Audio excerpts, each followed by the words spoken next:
Paris Olympic போட்டிக்கு தகுதி பெறும் முயற்சியில் தேசிய சாதனையை முறியடிக்க இலக்கு கொண்டுள்ளார் 400 மீட்டர் ஓட்டத்தாரகை ஷெரின் சம்சுன் வேலபாய். குவாந்தானில் நடைபெற்று வரும் மலேசிய பொது ஓட்டப்பந்தய போட்டியிலும் ஜூன் 23 முதல் 24 வரை நடைபெறப் போகும் கசக்ஸ்தான் பொது ஓட்டப்பந்தய போட்டியிலும் எப்படியாவது அச்சாதனையை முறியடிப்பதே ஷெரினின் திட்டம்.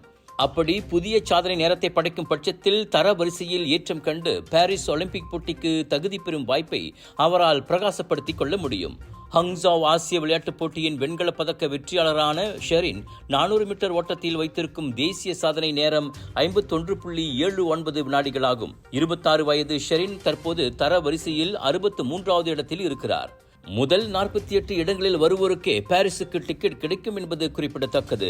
நாட்டின் ஓட்டப்பந்தய சகாப்தங்களான சாம்சன் வேலபாய், ஜோசப்பின் மேரி தம்பதியின் பெருமைக்குரிய மகளான ஷெரின் கடந்த ஜூன் 2ஆம் தேதி தான் புதிய தேசிய சாதனை நேரத்தை பதிவு செய்தார்.